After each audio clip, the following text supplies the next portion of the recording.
असं एखादा कोणता आयोजन जो कोणता पक्ष करत असेल किंवा एखादी कोणती संघटना करत असेल जो देशाच्या विरोधात असेल, जो ह्या देशात या राज्यात राहणाऱ्या लोकांच्या विरोधात असेल, अशा एखादा कोणता संघटन असेल तर त्याच्यावरती नक्कीच कारवाई होणार। आता लोक विचारतात की ह्या कायद्याची गरज का होती। विविध कायदे आहेत आपल्या देशामध्ये, तर गरज ह्याकरता होती की आपल्या राज्याकडे एखादा कोणता असा कायदा नव्हता की ज्या कायद्याच्या माध्यमाने त्वरित कारवाई करता येणार।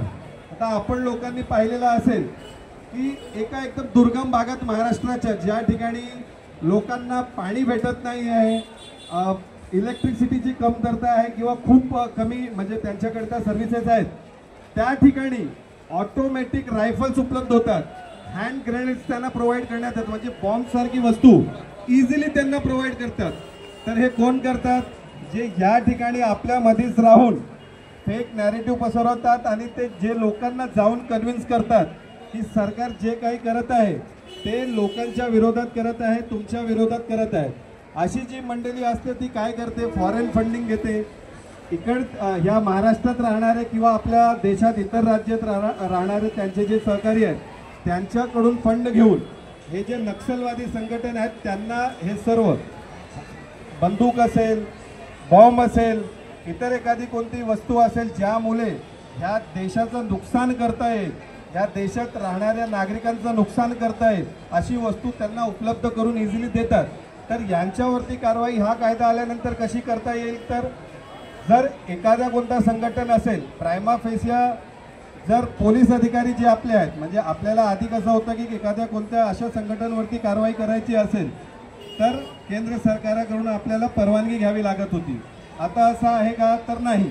आता ही जी नेते मंडळी होती जे विरोध करत आहेत त्यांनी असं सांगितलं की पोलीस निरीक्षक नाही, पोलीस उपनिरीक्षक सुद्धा याची तपास करू शकतात आणि त्यांची जी प्रॉपर्टी आहे ती त्वरित सीज करू शकतात।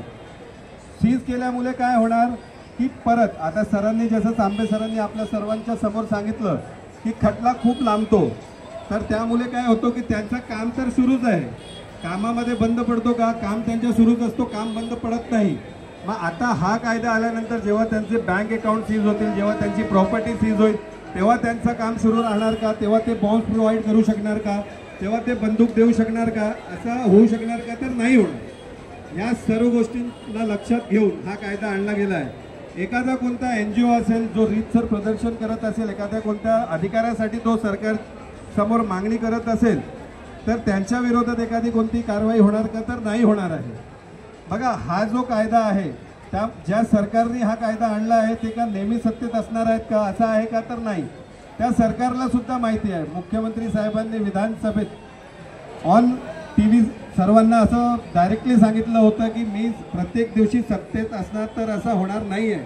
आम्ही पण कधी ना कधी विपक्षामध्ये जाणार आहोत, आमच्या पक्षाचे पण विविध संघटन आहेत त्यांच्यावरती पण ह्या कायद्यामार्फत जे त्यावेळी जो पक्ष सत्तेत असेल तो कारवाई करू शकतो। तर एखादा कोणता असा कायदा आम्ही का आणणार की ज्यामुळे आम्हाला स्वतः नुकसान होईल?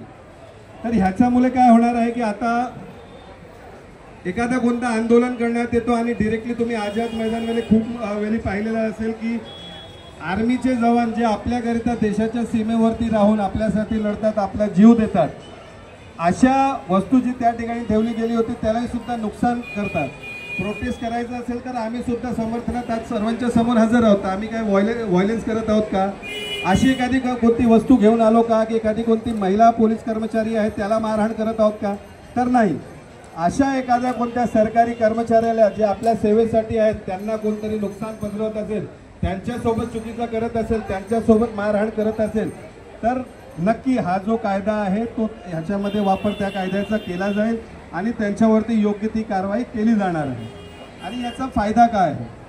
खूप विद्यार्थी असे आहेत जे अभ्यास करण्यामध्ये खूप अभ्यासू असतात, पण त्यांना काय करतात की हे जे फेक नॅरेटिव्ह पसरवण्यात ते त्यांच्याकडे घेऊन जातात, त्यांना देशाच्या विरोधात कसं काम करायचे आहे त्याची ब्रेन वॉश करून ट्रेनिंग देतात। आता हे जेव्हा प्रूव्ह होणार तर त्यांच्यावरती कारवाई व्हायला पाहिजे की नाही? तर त्यांच्यावरती हा जो कायदा आहे याच्यामार्फत कारवाई होणार आहे। तरी मला वाटतं की मला 10 मिनिटाची वेळ दिली गेली होती ती मी घेतलेली आहे, तर मी आता मी थोडा बोलतो की लोक सांगतात, हिंदीमध्ये पण मी थोडा सांगतो।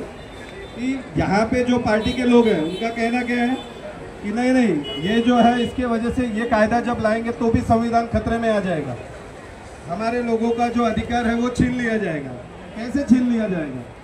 तो जो लोग जाकर अपने अधिकार का मांग कर रहे हैं, अभी जैसे कि कोई आरक्षण, अभी एक मैं फॉर एग्जांपल लेता हूँ, कोई आरक्षण किसी भी जाति के लोगों ने किया था कि हमें आरक्षण मिलना चाहिए, तो उनके ऊपर इसके तहत कार्रवाई होगी क्या?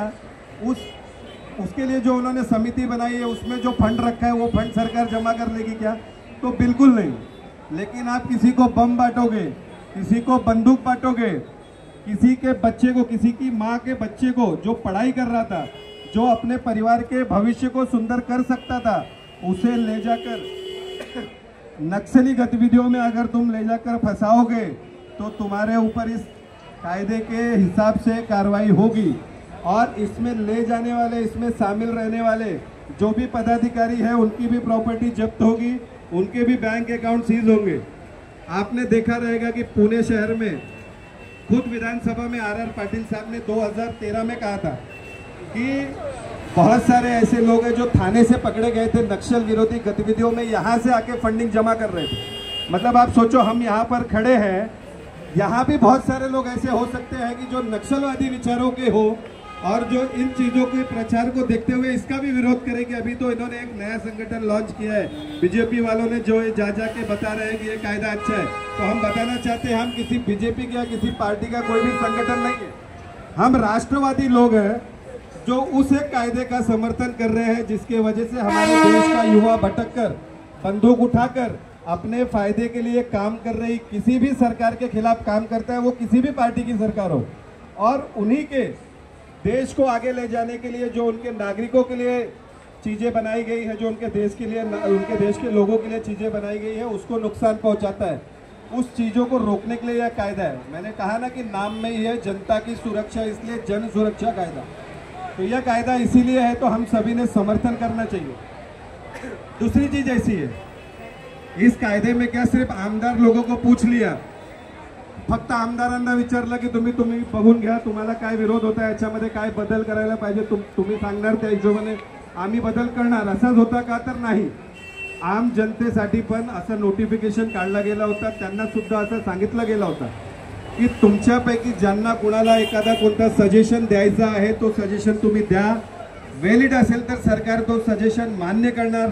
असे किती सजेशन झाले तर 12,500 टोटल सजेशन आम जनतेने सरकारकडे पाठवलं होतं, आणि त्यामध्ये असे 12,500 पैकी 500 असे असतील जे ह्या कायद्याच्या विरोधात होते, 12,000 असे होते की ज्यांनी ह्या कायद्याला समर्थन केलं होतं आणि त्यामध्ये ॲक्च्युअल एक्सप्लेनेशन दिला होता की हा कायदा का गरजेचा आहे। तर आम जनतेचा सुद्धा सहभाग आहे या कायद्यामध्ये। आता हे जे सांगतात त्यांना जेव्हा तुमच्या समोर आले तर त्यांना विचारा की हा याच्यामध्ये माझ्या विरोधासाठी काय आहे, माझ्यावरती कशी कारवाई करता येणार। धन्यवाद। मी एवढंच आपल्या बोलणं थांबवतो आणि संदीपजी यांना विनंती करणार की त्यांनी या संदर्भात अजून माहिती द्यावी। अरे नक्सलवाद